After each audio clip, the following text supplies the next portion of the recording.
The FIA has just dropped a massive last-minute bombshell ahead of the Japanese Grand Prix. With the cars already in the garages and the drivers preparing for media day, the governing body has stepped in to change the rules of the game. A brand new technical directive has been issued, specifically targeting the controversial energy management systems of the new cars. The entire grid has been forced to adapt on the fly. The complaints have been loud, the data has been worrying, and now the FIA has taken unprecedented action to save the spectacle of qualifying at Suzuka. The core of the issue lies in how these new Formula One cars are driven.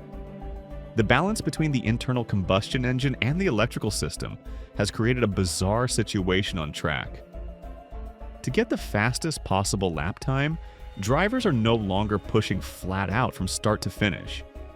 Instead, they are being forced into extreme energy-saving tactics. We are talking about severe lifting and coasting and a highly controversial practice known as superclipping. It has turned the ultimate test of speed into a complicated mathematics equation, and the drivers absolutely hate it. Superclipping is when the electrical system aggressively siphons power away from the internal combustion engine to recharge the battery. This happens while the driver still has their foot pinned to the floor on a straight.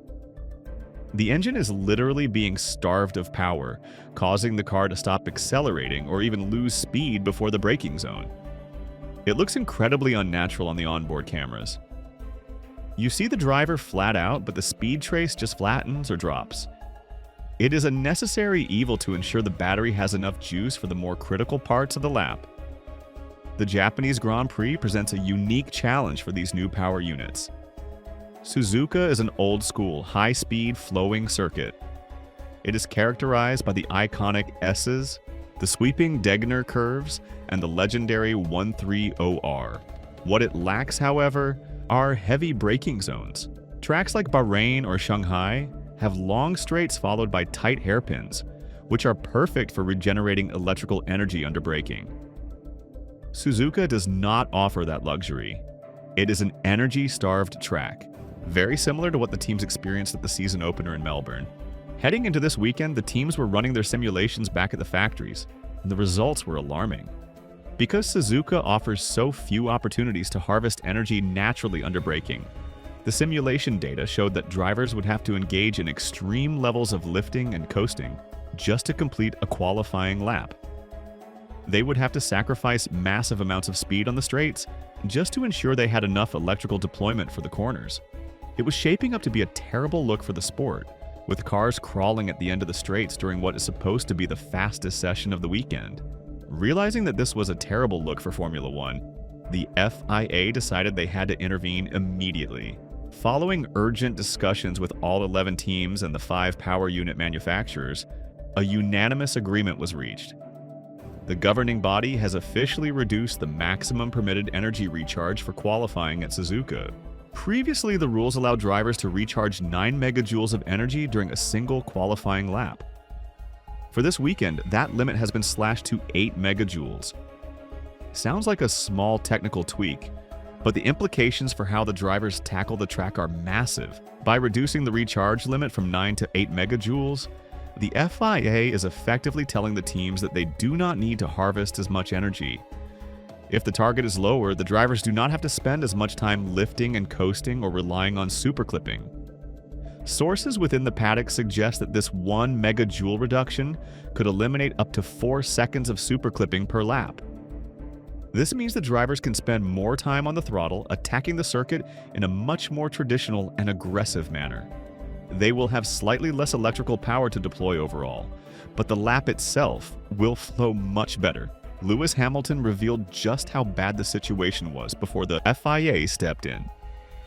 He explained that during his simulator sessions for Suzuka, he was having to do a ton of lift and coast.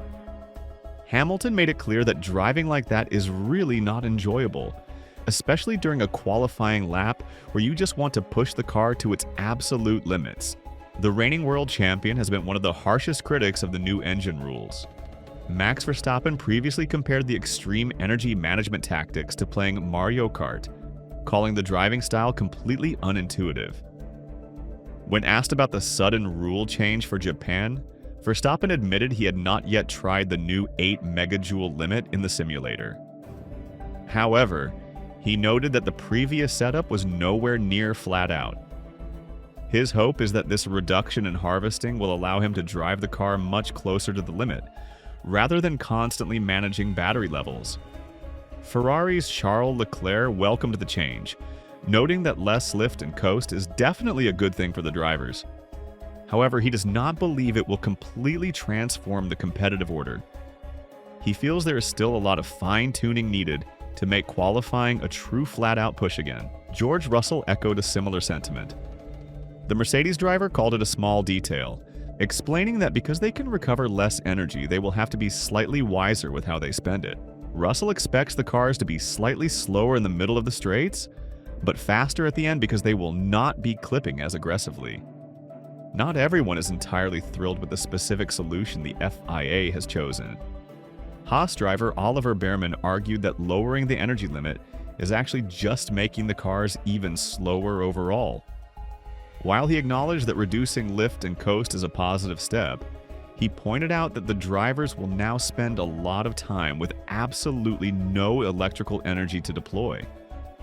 Behrman suggested that there are better ways to achieve the same goal, such as allowing the cars to harvest energy while on full throttle. This last-minute adjustment at Suzuka highlights a much larger issue with the new regulations. The sport is currently in a learning phase, and the governing body is having to react to real-world data that does not always match their initial expectations.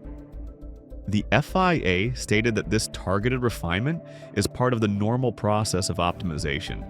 They are trying to validate the new regulatory framework in real-world conditions. But the fact that they had to step in just days before a race weekend shows that the balance between the combustion engine and the electrical system is still not quite right.